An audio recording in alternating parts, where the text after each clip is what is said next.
Welcome to this video which explains how to use SQL Server to create a data cube from a simple star. This is a deliberately straightforward version of this creation, aiming to lead you through just the basic steps. In future classes, we'll show you how to build more complex cubes and how to fine-tune them better towards users' actual needs. But for this video, we deliberately keep it very simple. For you to be able to build a cube, you will of course need a star to start with, and have this stored in the SQL Server database. In this example, we are going to use the star sales star. This is the one with 4 different dimensions and a facts table, and you can see them laid out in the schema here. If you've got a different example, you'll be able to work with that. Let's minimize that and open up the SQL Server Data Tools. You might be using Visual Studio for this. Essentially, it's the same tool. And let's start a new project. We get a choice of various sorts of project. We want the Analysis Services Multidimensional and Data Mining section.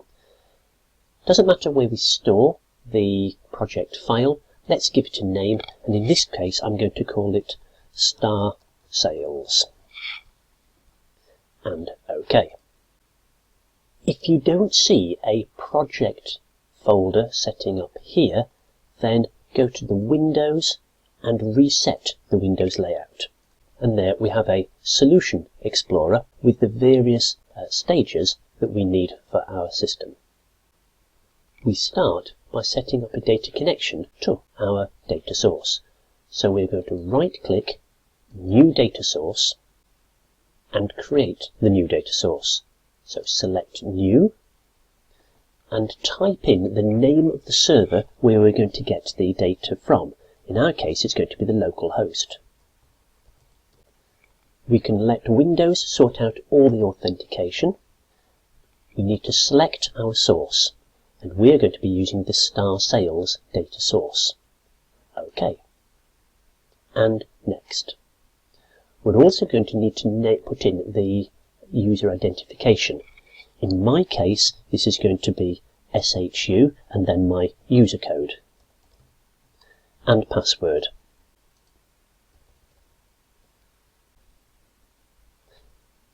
And then that's sufficient, so finish that. Next, we need to set up a data source view. We'll explain more about this in future videos. In essence, if we did have several different sources, then we should integrate them together here. Now, in our case, we only have one source, but we still need to explain how this integrates. So, right-click New Data Source, select the data source from the list that we have available. Which tables do we wish to see? We'd like to see all the tables in our cube, except for we don't need the diagrams. And that's sufficient. In fact, we can even see this is the data source that we will be using. Of course, it looks like the star that we originally created. In future videos, we'll show you how you can integrate different sources, different tables. We can add, change, modify some of these tables, but in this simple version of the explanation, we won't do any of that. So we're now ready to create a cube from this star.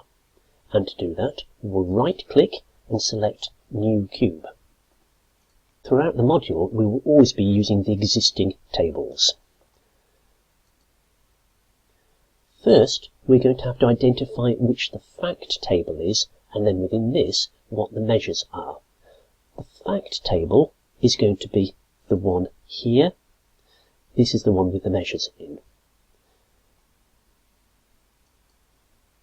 Which measures would we like to use? And in this case, we'll select them all. In later, more complex examples, you may be rather more choosy about what you select. Now we move on to the dimensions. Which dimensions would we like to include in the cube? Again, keeping things simple, let's select all the dimensions available.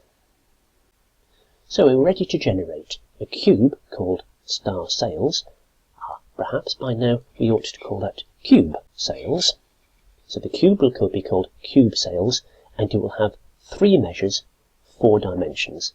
And let's finish. So now we are ready to test whether this cube will build. We haven't finished building it entirely yet, but let's at least test whether it's going to structure okay. And we do that by selecting the cube and then using the Start Debug, the green arrow. And it appears to be building, and indeed it did. Still, part of the test is let's try opening the cube using Excel. So we move to the Analyze in Excel. We're likely to get the security warnings, but that's no problem. We're working on a local machine. And we should see our cube in a pivot table. Don't explore too far at this stage, but let's just see, do we get a sensible number of records as facts? Yes, we have 10,000. And can we drill in to branches, or at least just by the branch numbers at this stage? So it does appear as if we've created a cube and can use it, but at the moment we can't do anything other than analyze by ID numbers, and that's not all that helpful. So we will close Excel. We don't need to save it, and go back to the Cube Designer. And here, let's look at the dimensions. So we have 4 different dimensions.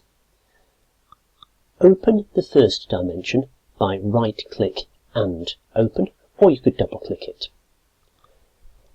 On the right-hand side is what is contained in the source database.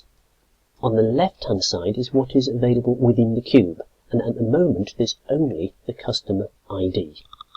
Let's take all of the items other than the customer ID and add them into the cube.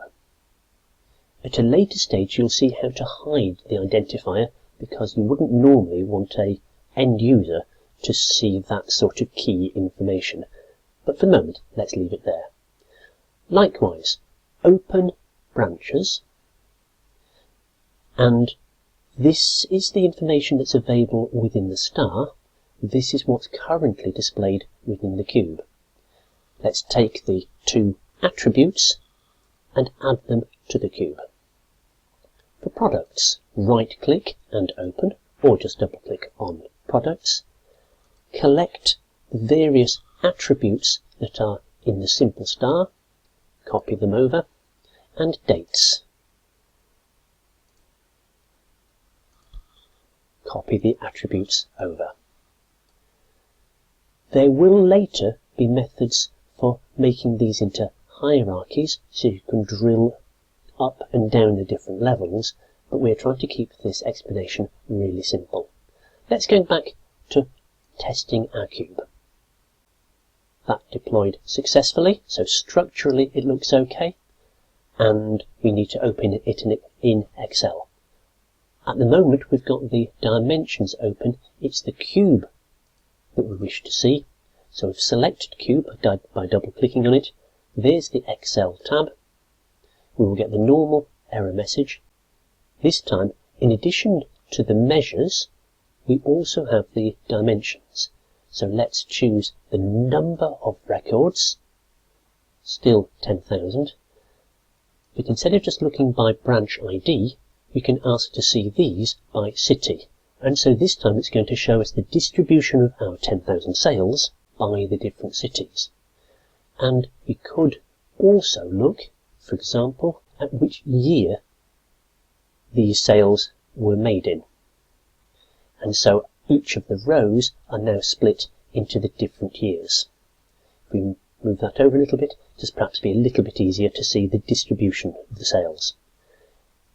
At the moment, our source data is completely random, so it's quite likely that we're going to get a fairly even distribution of our data over our different shops.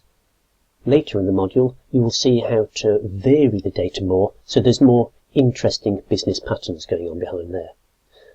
But at the moment, you've seen that you can generate the cube. So, in summary, The way that you generate a very simple cube is to create a connection to the data source. Strictly, you can create several connections, and therefore we need to integrate them into a single view. Once we have an integrated view, we can set up a cube. Setting up a cube requires identifying what the measures are and what the dimensions are. For each dimension, we then copy across the attributes that we want into the cube itself. We do need to make sure that we have the password correct for the data sources.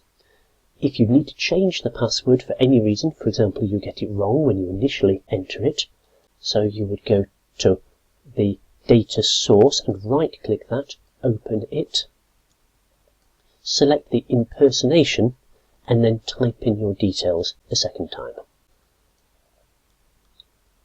So, in this video, we have explained how to create a data cube from the basics of a simple star.